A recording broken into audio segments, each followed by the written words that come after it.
최근 서점가의 베스트셀러 중에 하나가 삐삐 언니는 조울의 사막을 건넜네 라는 그런 책이 있습니다. 이 책의 저자는 서울대학을 졸업하고 유명 신문사의 기자로 24년간이나 일했던 베테랑 기자인데, 이분이 대학교 2학년 때부터 조울증이 찾아와서 꽤 오랫동안 고생을 했고, 그리고 정신병원에 2번이나 입원하면서 침대에 묶이는 또 강한 압박도 받은 적이 있었고, 그런 어려움이 있었지만 잘 극복해서 그의 치료의 과정을 자기 고백적으로 기록한 한 권의 책이 되어서 나오게 된 것입니다. 조울증이라는 것은 조증과 우울증을 결합한 그런 합성어인데요. 저자는 한때 너무 기분이 좋았던 그런 상태를 맞이합니다. 그때 창조적인 아이디어가 끝도 없이 나오고, 그래서 생각이 멈출 줄을 모르고 기분이 너무 고양되다가 어느 순간에 잠을 못 자게 되고, 오랫동안 잠을 못 자다가 어느 날 쓰러져서 병원에 가게 됩니다. 이거를 조증이라고 합니다. 그러다가 또 어느 순간에는 갑자기 침울해지면서 모든 것을 하기 싫은 그런 절대적 무력감을 느끼는 상태, 이거를 또한 우울증이라고 하는데, 이와 같은 조증과 우울증을 반복하는 조울증으로 고생을 했습니다. 이 책에 보면은 이분이 겪었던 조울증에 대해서 이런 표현이 나옵니다. 히말라야 산맥을 바다에 처박은 것처럼 한때 기분이 하늘을 찌르는 듯 하다가 반대로 마리아나 해구처럼 가장 깊은 시면을 겪는다.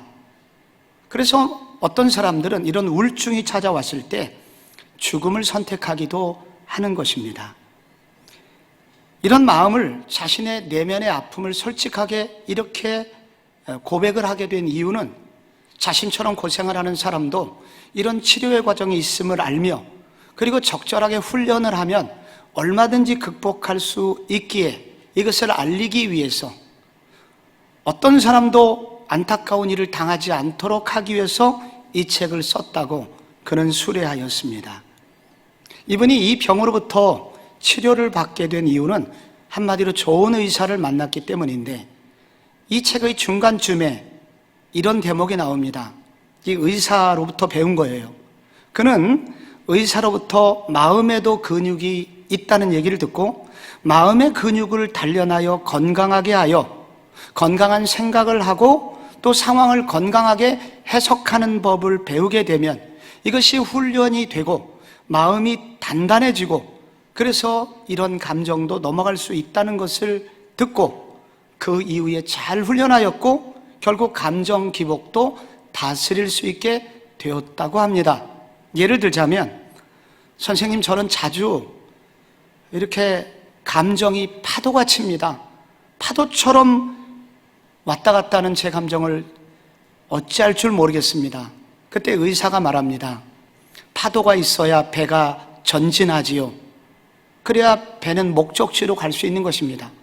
파도라는 것이 반드시 나쁜 것만은 아닙니다. 그러면서 이렇게 좋은 해석을 하는 법을 배우게 됩니다. 오늘 본문에 히말라야처럼 높은 믿음을 가진 한 사람이 나옵니다. 그의 믿음이 얼마나 높았던지 신약 성경에서 유일하게 바다 위를 걸었던 적이 있는 사람입니다. 그래서 그는 기적을 체험한 사람이에요. 그런데 얼마 후에는 바다에 빠져서 커다란 수치를 당하게 됩니다. 여러분, 이 사람의 이름은 누구일까요? 베드로죠. 베드로는 다혈질입니다. 다혈질은 영웅 심리가 매우 강하거든요. 그는 이제 얼마 후에 어느 날 예수님께 이렇게 말합니다. 모두 주님을 버릴지라도 나만큼은 절대로 주님을 버리지 않겠습니다. 이렇게 장담하지만 그 다음날 바로 새벽에 나는 예수님이라는 예자도 모른다고, 그 사람을 본 적이 없다고 강하게 예수님을 부인해버리고 맙니다. 그는 감정 기복이 매우 심한 사람이었습니다. 한마디로 마음이 공허한 사람이었고 마음이 불안한 사람이었습니다. 그런데 그는 오늘처럼 이런 실패를 여러 번 반복하지만 반복될 때마다 예수님의 적절한 사랑을 체험하게 됩니다. 그 사랑을 체험한 과정을 겪은 후에 어느 날 비로소 그는 전혀 다른 사람이 됩니다. 그리고 오히려 불안에 빠져 있는 사람을 위로하고 격려하고 일으키는 사람이 됩니다. 그의 노년에 쓴 책 베드로전서 5장에는 고난을 당한 성도들을 향하여 이런 권면을 하게 됩니다. 모든 은혜의 하나님 곧 그리스도 안에서 너희를 부르사 자기의 영원한 영광에 들어가게 하신 이가 잠깐 고난을 당한 너희를 친히 온전하게 하시며 굳건하게 하시며 강하게 하시며 터를 견고하게 하시니라 하리라. 여러분, 고난 때문에 힘드시죠? 이런 고난 중에도 주님이 함께 하셔서 주님이 함께 하셔서 여러분의 마음을 온전하게 굳건하게 강하게 터를 견고하게 하실 것입니다. 이 모든 것은 다 마음을 그렇게 하신다는 것입니다. 어떻게 이런 권면이 가능했을까요? 그가 어느새 자기도 모르는 사이에 마음의 근육이 단단해진 것입니다. 오늘의 한국은 한마디로 우울증 공화국이라고 할 수가 있습니다. 코로나가 이러한 병을 부채질하여 많은 사람으로 하여금 슬픈 선택을 하게 만들었습니다. 그런데 이 코로나가 우리에게 드러낸 민낯이 있습니다. 얼마 전 신문 기사를 보니까 19세 한국인의 평균 키가 지난 35년 전보다 무려 16cm가 커진 것입니다. 이것은 세계에서 가장 빠르게 성장한 두 나라 중에 한 나라입니다. 외적으로는 우리가 그렇게 잘 먹게 되고 그리고 부유하게 되고 그 결과 키가 큰 거예요. 그런데 반대로 우리의 속은, 우리 아이들의 내면은 이전보다 키가 더 줄어들게 된 것입니다. 내면의 그 인격 그리고 내면의 고난을 버틸 수 있는 힘은 현저하게 떨어지고 현저하게 무력해져서 무슨 문제가 생기면은 쉽게 자신을 그냥 뛰어내리는 방법으로 해결하는 아이들이 늘어나고 있다는 것입니다. 그래서 이 시대는 어느 때보다도 우리 모두는 마음의 근육을 단단하게 하는 훈련을 해야 됩니다. 그래서 내가 단단해져서 나를 살리고 그리고 나의 자녀를 지키고 그리고 이웃까지 살려낼 수 있는 사람이 그리스도인일 것입니다. 오늘 베드로는 우리에게 어떻게 하면 우리의 마음의 근력을, 마음의 근육을 단단하게 할 수 있는가? 이것이 다는 아니지만 우리에게 한 부분을 알려줍니다. 첫째로 믿음의 방파제를 견고히 쌓아라. 그래야 마음의 근육이 단단해진다는 것입니다. 우선 우리가 신자라고 해서 문제가 안 생기는 것은 아닙니다. 신자라고 해서 믿는 사람이라고 해서 우리의 믿음 속에 의심이라는 것이 안 생기는 것이 아닙니다. 우선 이걸 알아야 됩니다. 31절에 보면 예수님이 베드로에게 믿음이 작은 자여 왜 의심하였느냐? 무슨 말입니까? 베드로가 믿음이 있었나요? 없었나요? 있었습니다. 믿음이 작아서 그렇지 믿음이 있었는데 이 작은 믿음을 가진 베드로 속에 의심이라는 것이 있었다는 것입니다. 베드로에게 믿음이 없다라고 말하지 않았습니다. 베드로에게 믿음이 있었습니다. 그런데 이 믿음 있는 베드로에게 의심이 찾아오게 된 것입니다. 이 말은 우리 모든 믿는 사람 속에는 의심이 생길 수 있다는 거예요. 예수 믿는 사람도 하나님의 사랑을 한 번도 내가 의심하지 않고 살아왔다. 있을 수 없습니다. 지난주 우리가 시편 42편을 읽었는데 내 영혼아 내가 어찌하여 낙심하며 어찌하여 내 속에서 불안하여 하는고. 성경을 기록한 시편 기자도 불안증이 찾아왔습니다. 낙심이 찾아왔습니다. 의심할 수 있다는 거예요. 그러면 예수님이 지금 베드로에게 무엇을 지적하고 있는 것일까요? 믿음이 작은 자요. 이거를 지적하고 있는 것입니다. 믿음이 작은 자여는 믿음이 작아졌다는 뜻입니다. 이전에는 그렇지 않았는데 믿음이 축소되었다는 거예요. 믿음이 대폭 축소된 그 베드로를 지적하시고 꾸짖고 있는 것입니다. 왜 이렇게 되었을까요? 베드로가 이전에는 그렇지 않았는데 베드로가 이렇게 믿음이 축소된 이유는 베드로에게 찾아온 의심을 한없이 허용하여 이 의심이라는 것이 베드로의 내면을 완전히 장악해버리도록 만들어버렸던 것입니다. 이것을 비유로 설명하자면 의심이 공격할 때 믿음이라는 성문을 활짝 열어서 의심이 자신의 마음을 완전히 장악할 때까지 내버려 둔 거예요. 이게 문제입니다. 우리 속에 의심이라는 것이 공격할 수 있으나 우리의 의심이 우리를 통치하도록 내버려둬서는 안 된다. 믿음의 사람은 그래서는 안 된다. 바닷가 마을에 자주 파도의 공격을 받아요. 어떻게 해야 됩니까? 주민들은 당연히 방파제를 쌓아야 됩니다. 마찬가지로 우리의 믿음의 사람에게 의심이 찾아와요. 어려운 일이 찾아오면 흔들려요. 그런데 이런 공격을 받는다면 우리 성도는 마땅히 믿음의 방파제를 쌓으라는 거예요. 견고하게 쌓으라는 거예요. 그럼 믿음의 방파제를 어떻게 쌓습니까? 그렇기 때문에 믿음이 무엇인지를 알아야 합니다. 여러분, 오늘 본문에 믿음이 무엇인지가 나와요. 제자들이 갈릴리 바다에서 예수님 없이 항해를 하였습니다.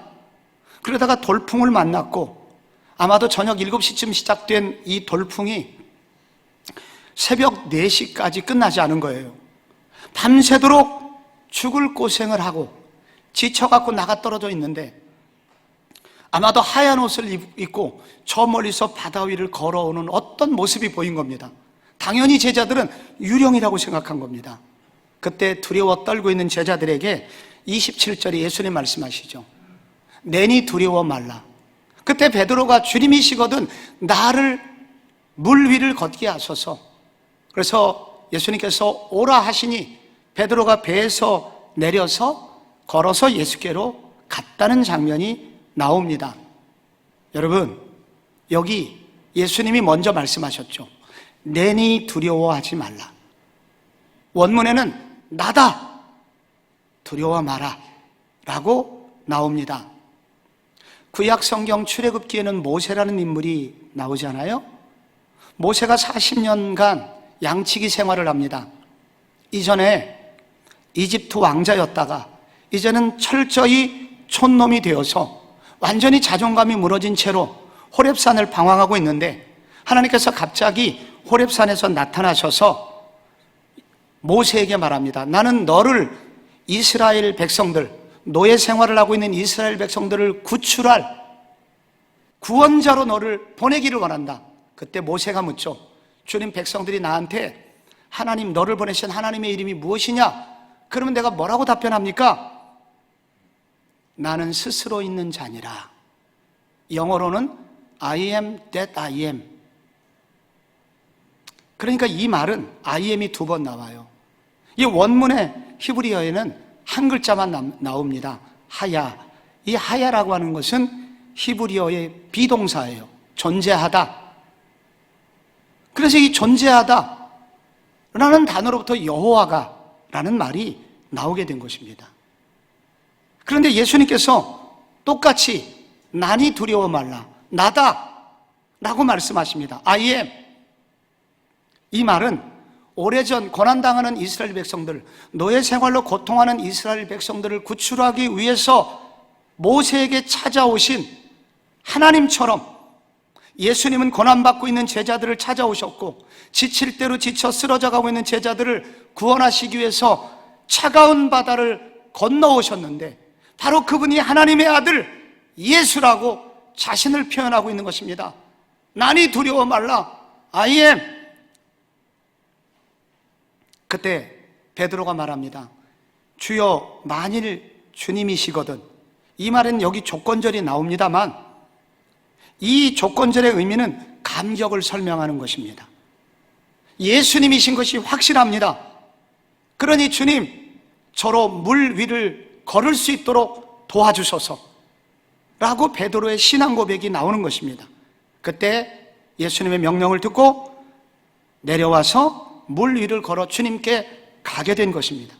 이 엄청난 기적은 바로 베드로가 가진 믿음 때문에 가능했던 것입니다. 믿음이란 무엇일까요? 먼저 지적인 지적인 능력입니다. 믿음이라는 것은 지식으로부터 출발하는 거예요. 말씀을 들음으로부터 시작하는 거예요. 하나님이 누구신지를 들어야 됩니다. 하나님은 우리 죄인을 사랑하셔서 하나님의 아들을 세상에 보내셨습니다. 그분이 나를 사랑하셔서 십자가에서 죽으셨습니다. 그런데 그분이 지금도 나에게 다가오십니다. 고난당할 때마다, 어려울 때마다 예수님은 부족한 나 같은 자를 잊지 않고 찾아오시는 분입니다. 그분이 바로 성경이 말하는 예수 그리스도, 하나님의 아들이신 것입니다. 그분을 알아야 돼요. 그런데 아는 것으로 그치면 안 됩니다. 감정적으로 인정해야 됩니다. 그분이 바로 하나님의 아들이시군요. 그래서 그것을 수용하는 것입니다. 받아들이는 것입니다. 그런데 이걸로 끝나지 않아요. 베드로는 이것을 끝나지 않았고, 그는 그 예수님을 인정한 이후에 예수님의 말씀대로 행동합니다. 의지적 결단을 통해서 물 위를 걷습니다. 능력의 주님이 확실하시니 나 주님 곁에 있고 싶어요. 그러면서 물 위로 뛰어내립니다. 믿음이란 어려운 말로 지정의, 세 가지에 의한 인격적인 반응입니다. 지식적으로 예수 그분이 누구신 줄을 알고, 그리고 감정적으로 예수 그리스도를 받아들이고, 그리고 의지적으로 예수님을 믿겠습니다, 따르겠습니다 하면서 우리에게 보여주신 대로 따라가는 것입니다. 한마디로 믿음의 대상이신 예수님을 바르게 알고 신뢰하고 따라가는 것입니다. 오래전 제가 어렸을 때 교회는 부흥회를 자주 했습니다. 그때 부흥 강사로 오신 그 목사님 얘기가 지금도 기억이 나요. 어떤 사람이 기도를 열심히 했답니다. 그래서 기도했더니 놀랍게 자기의 병도 낫고 옆에 기도해 준 성도들의 병도 몇몇이 나섰습니다. 또 기도했더니 문제들이 막 해결이 돼요. 그러다가 욕심이 생겼습니다. 나도 성경에 나오는 베드로처럼 물 위를 걸어봤으면 좋겠다. 그래서 금식 기도를 합니다. 그리고 철야 기도를 한 후에 바닷가로 갔습니다. 그래서 배를 몰고 가다가 뛰어내렸습니다. 어떻게 됐을까요? 첨부덩 빠져버렸습니다. 그리고 같이 갔던 친구에게, 야, 믿음이 전부가 아니야, 믿는다고 다 되는 게 아니야 라고 푸념을 털어놨더니 옆에 있는 친구가 이렇게 말했다고 그럽니다. 야, 성경에 베드로는 예수님이 오라 그러셔서 걸어갔지만은 너는 예수님께서 오라고 그랬냐? 아니잖아. 여기 자기 확신, 자기 신념과 믿음의 차이가 나옵니다. 내 확신, 내 신념, 이대로 살면 될 거야. 의지가 강한 사람이 믿음이 좋은 사람이 아닙니다. 성경은 오히려 그런 사람이 믿음의 가장 큰 적이라고 말합니다. 믿음대로 될 거야. 믿는 대로 될지어다. 여러분, 이 믿음은 내 의지만 중요한 게 아니라 믿음의 대상이신 그분이 누구이신지를 분명히 알아야 되고, 그 믿음의 대상을 바로 알고 따라가는 것이 온전한 믿음이라는 것입니다. 그러므로 교회를 처음 다니시는 분들, 조금씩 믿음의 대상이신 예수님을 알기 힘쓰셔야 됩니다. 믿음의 대상을 배우기 힘쓰셔야 되고, 알기를 힘쓰셔야 되고, 그리고 예수를 믿어가는 사람도 예수도 알기를 힘쓰셔야 됩니다. 그렇게 될 때 우리의 믿음은 작아진 믿음에서 조금 더 큰 믿음으로 자라나게 되고, 이것이 나도 모르는 사이에 든든한 믿음의 방파제가 되어서 웬만한 파도가 와도 견뎌낼 수 있는 힘을 준다고 말합니다. 마음의 근육, 어떻게 단단하게 할 수 있을까요? 또 하나는 이미 해결된 과거로 돌아가지 말라라고 성경은 우리에게 알려줍니다. 여러분, 베드로가 물에 빠지게 된 이유가 무엇입니까? 29절에 물 위로 걸어서 예수께로 가다가 30절에 바람을 보고 무서워 빠져가는지라, 바람을 보았기 때문입니다. 근데 여기서 질문이 나와요. 그 바람이 이전에는 불지 않았는가? 이전에 불었어요, 안 불었어요? 이전에는 더 많이 불었죠. 초저녁부터, 지난밤부터 불고 있었단 말이에요. 그런데 주님의 말씀으로 그 바람의 문제 극복했습니다. 주님이 도와주셔서 이미 해결된 문제였습니다. 그런데 베드로는 이미 주님이 해결해 주신 과거의 문제를 다시 바라보게 되었고, 그 순간 과거에 붙들려서 예수님이 보이지 않게 되었습니다. 그래서 무너져 내리게 된 거예요. 오늘 성경은 주께서 우리에게 이미 해결해 주신 문제로 자기 스스로 그 문제 가운데 허우적거리다가 우리가 정작 바라봐야 되는 예수님을 바라보는 일을 놓치는 일을 경고하고 있는 것입니다. 여기 우리의 잘못된 묵상에 대한 습관에 대한 도전이 나오는 거예요. 우리가 주로 묵상해야 되는 분은 예수 그리스도인 것입니다. 우리가 비교적 묵상을 덜 해야 되는 부분은 뭐냐면 나의 잘못된 과거입니다. 나의 실패한 과거, 그리고 내가 실수한 과거. 예수님께서는 실패하고 부족하고 연약한 나 같은 죄인을 여러분 어떻게 하셨죠? 받아주셨습니다. 용서해 주셨습니다. 그리고 새로운 피조물이라고 말씀해 주셨습니다. 그래서 주님과 함께 이제 무엇이든지 할 수 있는 자라고 그렇게 용기를 주셨습니다. 근데 자꾸 나는 예수님의 말씀과 예수님을 향과 동행하는 것이 아니라 자꾸만 나의 잘못된 과거, 실패했던 과거, 부족했던 옛날을 자꾸만 시간 날 때마다 끄집어내서 묵상함으로써 시키지도 않은 짓을 계속하면서 예수님을 놓치게 되고 자기도 모르게 우울에 빠지기도 하고 절망에 빠지게 된다는 것입니다. 창세기 45장을 읽으면서 제게 참 안타까웠던 장면이 이겁니다. 요셉을 팔아넘겼던 형들이 국무총리가 된 요셉 앞에 서게 되잖아요. 형들이 두려워 떨게 됩니다. 그때 요셉이 뭐라고 그랬죠? 당신들이 이곳에 나를 팔았다고 두려워하지 마소서. 하나님이 당신들의 생명을 구원하시려고 나를 당신들보다 앞서 보내셨음이니라 라고 그렇게 말씀을 했죠. 그래서 엉엉 끌어안고 울었어요. 용서가 된 것입니다. 근데 얼마 후 창세기 50장에 아버지 야곱이 죽자 형들에게 다시 두려움이 찾아옵니다. 그러면서 요셉에게서 와서 뭐라고 그래요? 아버지가 죽기 전에 우리한테 그랬는데 요셉에게 우리를 용서해달라고 그래라. 아버지가 그렇게 말씀하셨다고. 요셉을 찾아와서 그렇게 얘기하는 거예요. 그때 요셉이 어떻게 합니까? 형들을 붙잡고 또 엉엉 울어요. 요셉이 2번 웁니다. 첫 번째는 감격적인 울음이었지만 2번째는 요셉이 가슴 아파서 울어요. 왜 형들이 찾아와서 요셉을 울립니까? 요셉의 인격을 몰랐기 때문입니다. 요셉의 진심을 몰랐기 때문입니다. 이미 요셉이 베푼 용서의 깊이, 용서의 정도를 받아들이지를 않았던 거예요. 우리도 그럴 수 있습니다. 우리도 예수님께서 우리를 한없이 용서해 주셨고 우리의 부족한 모습까지 포함해서 다 받아주셔서 그래서 새로운 피조물이 되었다면 그 주님이 열어놓으신 창조적 미래를 향해서 걸어가는 일에 힘써야지 자꾸 옛날에 붙들려서 사는 것은 주님이 원하시는 것이 아니라는 겁니다. 아까 소개한 삐삐 언니가 조울에 사막을 건넜다는 그 책에도 이런 얘기가 나옵니다. 자꾸 이 조울증이 심해질 때는 뭐냐면 자꾸 옛날 얘기를 하는 거예요. 서운했던 얘기를 하는 거예요. 엄마한테 이런 얘기합니다. 엄마는 우리 애들한테는 제가 공부하라는 소리를 안 해봤어요. 엄마 자꾸 이런 소리 하셨죠. 내가 공부하라는 소리를 안 했지만 나는 그런 엄마의 소리를 안 듣고도 스스로 그 자리를 지키기 위해서 내가 얼마나 고생했는지, 얼마나 힘들었는지 엄마 알아요? 쏘아붙입니다. 아빠, 내가 원주에서, 이 사람이 원주 사람이에요.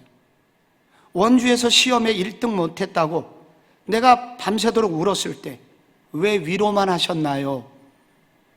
그때 1등 못한다고 네가 망하냐? 이렇게 꾸짖었어야지. 왜 나 위로만 해주셨어요? 아니, 아빠가 그럼 위로해야지 뭐 해요? 아빠가 꾸짖지 않은 것까지 깊이 묵상해갖고 아빠도 괴롭히고 자기도 괴롭힙니다. 이 우울증이나 조울증 전형적인 증상이 항상 과거에 붙들려서 살아요. 여러분, 실수를 많이 한 사람이 있습니다. 그래서 주님께 회개했고 용서의 확신을 얻었습니다. 근데 얼굴에 기쁨이 없어요. 그 사람에게 왜 기쁨이 없을까요? 틈만 나면 주님을 묵상하는 대신에 예전에 실패했던 과거, 부족했던 과거를 깊이 묵상하면서 다시 그 세계로 돌아가는 거예요. 어느 아들의 이야기가 있습니다. 실수로 아버지가 소중히 여기는 꽃병을 깼어요.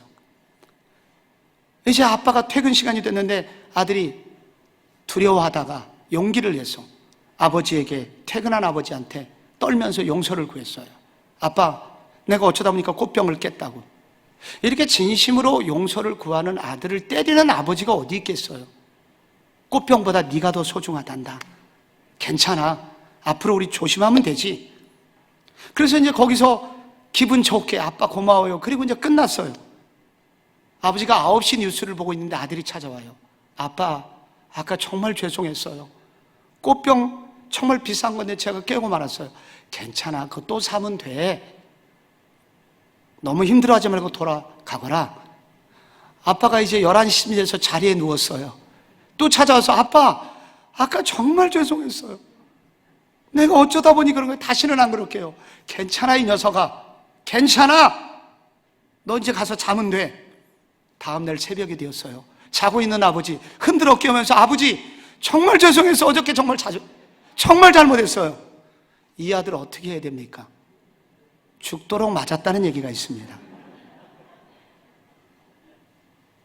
우리가 과거에 실패한 거 물론 돌아봐야 됩니다. 용서도 구해야 됩니다. 여기서 말하는 것은 그 실패에 집착해서 그 실패가 내 마음을 장악하도록 허용하지 말라는 거예요.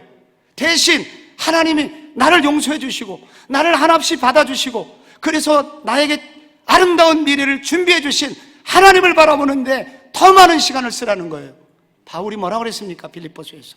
형제들아, 나는 아직 잡은 줄로 내가 여기지 아니하고 오직 한 일 즉 뒤에 있는 것은 잊어버리고 앞에 있는 것을 잡으려고 표대를 향하여 그리스도 예수 안에서 하나님이 위에서 부르신 부름의 상을 향하여, 부름의 상을 위하여 쫓아가노라. 하나님께서 열어놓으신, 우리를 위해서 준비해 놓으신 더 좋은 상을 향하여 달려가시는 성도님들 되시기를 바랍니다. 마지막으로 마음의 근육 어떻게 단단해질까요? 실패에도 불구하고 여전히 나를 놓지 않으시는, 붙잡아 주시는 주님의 손을 붙잡으면 가능합니다. 베드로는 예수님을 의지하고 용감하게 바다 위로 뛰어내렸습니다. 이것은 아무나 할 수 있는 것은 아닐지 몰라요. 대단한 용기였음에 분명합니다. 그러나 문제는 그 용기가 얼마 가지 못했습니다. 그래서 실패했어요. 그런데 실패한 베드로를 향한 주님의 모습은 어떤 모습인가요? 30절, 바람을 보고 무서워 빠져가고 소리질러 이르되 주여 나를 구원하소서 하니 31절에 예수께서 즉시 손을 내밀어 그를 붙잡으시며, 즉시 손을 내밀어 붙잡으셨다고 합니다. 여기 붙잡았다고 하는 단어는 체포한다는 단어예요. 포승줄로 바울이 체포되었을 때 바로 그 단어예요. 수갑을 채워서 끌고 간다는 거예요. 이 말의 뜻은 결코 놓치지 않을 것이라는 의미가 들어있습니다. 예수님께서는 결코 베드로의 손을 놓지 않으실 거고 베드로가 물에 빠져 죽는 일은 없을 거예요. 예수님은 단단히 붙들고 계시기 때문에 그때 베드로가 무엇을 느꼈을까요? 손맛을 느낀 겁니다. 예수님이 나를 붙잡아 주시는 그 손맛. 그래서 베드로도 예수님의 손을 잡았어요. 그래서 이 베드로의 뇌리 속에, 아니 가슴 속에 예수님께서 붙들어 주셨던 그 손맛이 베드로를 이제 평생 끌고 가는 거예요. 그리고 알게 되는 거예요. 그렇구나. 주님은 나의 실패에도 불구하고 나를 포기하지 않으시는구나. 나의 부족함과 연약함에도 불구하고 계속 나를 사랑하시며 내 손을 붙잡으시며 그래서 당신의 제자로 삼으시는 분이시구나. 이걸 확신하게 된 거예요. 제가 어쩌면 가장 감동받은 책 중에 하나, 헨리 나우엔의 춤추시는 하나님이라는 책에 이런 고개사의 얘기가 나옵니다. 저자는 어린 시절에 공중근해를 타는 이 서커스단이 마을에 왔고 그래서 그 고개사의 그 모습에 감탄을 하면서 몇 주씩 그들과 지낸 적이 있었다고 합니다. 하루는 그 서커스단의 리더가, 그러니까 공중 고개를 하는 그 고개사가 이런 얘기를 해주더래요. 헨리, 만인이 내게 박수를 보냅니다. 내가 허공을 뛰어올라 거꾸로 공중제비하는 것을 보며 다들 나를 영웅으로 생각합니다. 하지만 진짜 영웅은 따로 있습니다. 진짜 영웅은 저 공중에서 두 다리로 뒤로 이 그네를 거꾸로 메고 나를 붙잡아주는, 나를 잡아주는 사람입니다. 나는 단지 내 몸을 던지면서 그를 향하여 손을 내미는 것만 할 뿐입니다. 라고 고백했을 때 헨리 나우엔이 커다란 충격을 받고 정리를 하게 됩니다.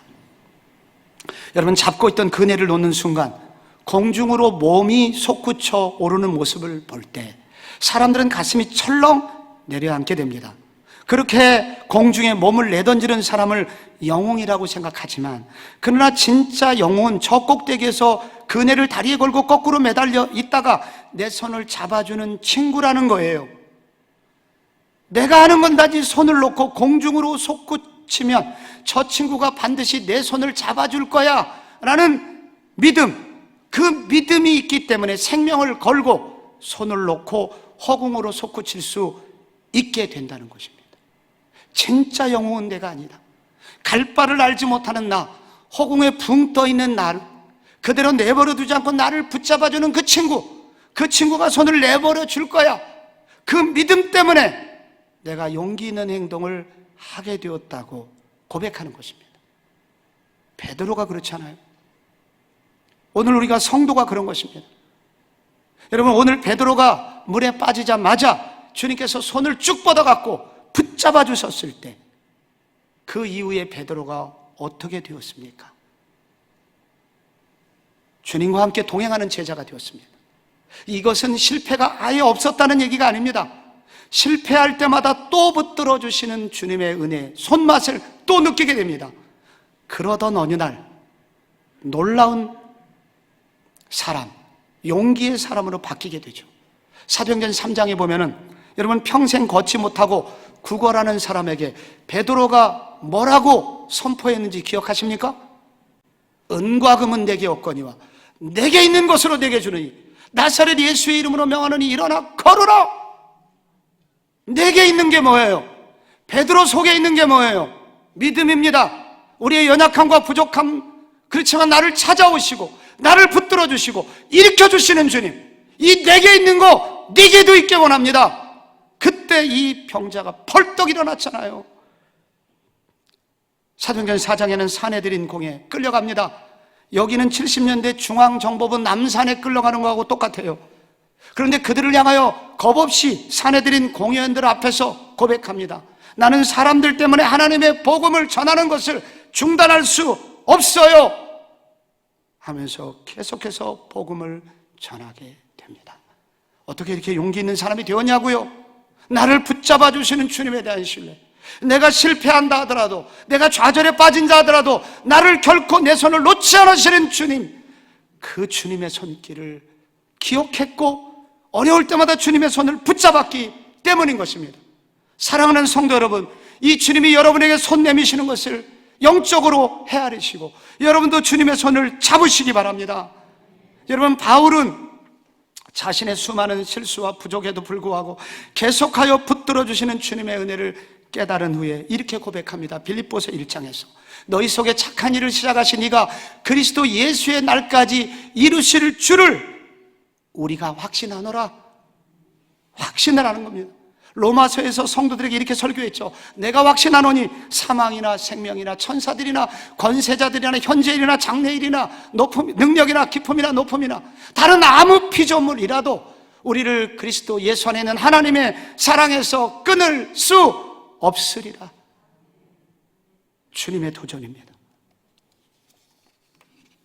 이 사랑, 이 나를 붙잡아 주시는 주님의 사랑을 내가 붙잡으면 이전보다 더 견고한 믿음의 방파제가 견고히 세워져서 이 믿음의 길을 걷고 이 어려움을 극복하는 힘을 얻게 됩니다.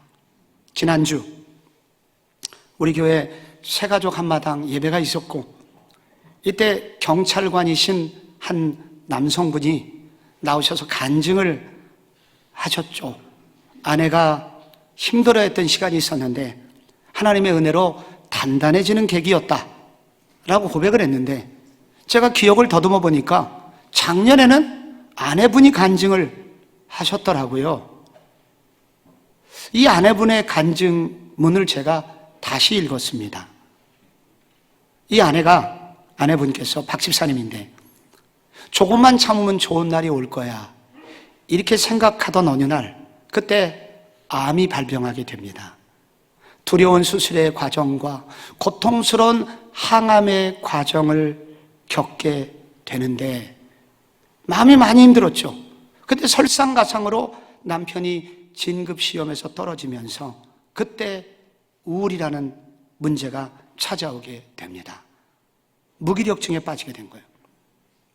그때 지푸라기라도 잡는 심정으로 우리 교회 특별 새벽 부흥회, 가을에 하는 그 부흥회 새벽에 왔다가 다니엘서 2장의 말씀을 듣게 됩니다.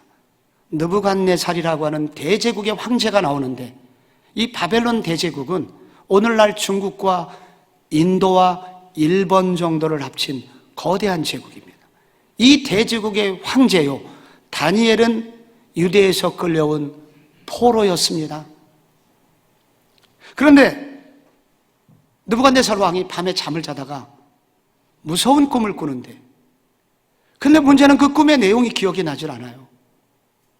그리고 그 꿈은 분명히 무서운 꿈이라서 고대 시대에는 이런 불길한 징조가 있으면 이게 미래라고 여겨지기 때문에 이 황제는 불안에 떨면서 잔인한 사람으로 돌변하면서 제국 전체가 폭력적이고, 그리고 뒤숭숭한 분위기에 날마다의 시간을 보내게 됩니다. 그때 다니엘이 등장하죠. 다니엘은 밤에 기도를 합니다. 은밀한 중에 보시는 하나님께서 그 모든 꿈의 내용을 알려주시고, 그래서 다니엘은 그 밤에 하나님께 기도하다 찬송하다 그 밤을 지새게 됩니다. 그래서 문제가 다 해결돼요. 그때 설교의 제목이 밤의 승자는 누구인가? 밤에 아무리 겉에 화려하고 모든 것을 가진 황제였지만 밤에 잠을 못 자는 거예요. 두려운 거예요, 무서운 거예요. 그러나 다니엘은 포로였지만 밤에 하나님을 만나는 거예요. 깊이 주님을 의지하는 거예요. 해답을 얻는 거예요. 겉으로 드러나는 삶이 전부가 아니다. 밤의 승자가 진짜 승자다. 외적으로는 부족해도 하나님과 깊이 은밀하게 만나는 내면의 승자가 진짜 승자다. 이분이 이 대목에서 은혜를 받았나 봐요. 나는 밤의 승자인가? 그래서 이분도 찬송하는 것을, 기도하는 것을 더 깊이 하게 되고 말씀을 가까이 하게 되고, 그러다가 이런 부분을 대부분 벗어버리게 되고 이전과 전혀 다른, 내면이 이전보다 훨씬 더 단단한 사람으로 용감하게 살아가고 있는 중입니다. 사랑하는 성도 여러분, 어려운 시대입니다. 마음이 우리가 기분이 좋을래야 좋을 수 없는 상황입니다. 그러나 성도는 세상과 달라야 됩니다. 하나님을 향한 믿음의 방패제를 높이 쌓으십시오. 나를 한없이 받아주신 그리스도를 날마다 묵상하십시오. 그리고 이 주님과 함께 내가 부족하고 실패한다 하더라도 나를 다시 일으켜주시는 주님의 손을 붙잡으십시오. 주님과 함께 동행하십시오. 그래서 단단한 내면의 사람이 되고 다른 사람까지 세울 수 있는 믿음으로 쓰임받는 귀한 하나님의 축복의 통로가 되시기를 축복합니다.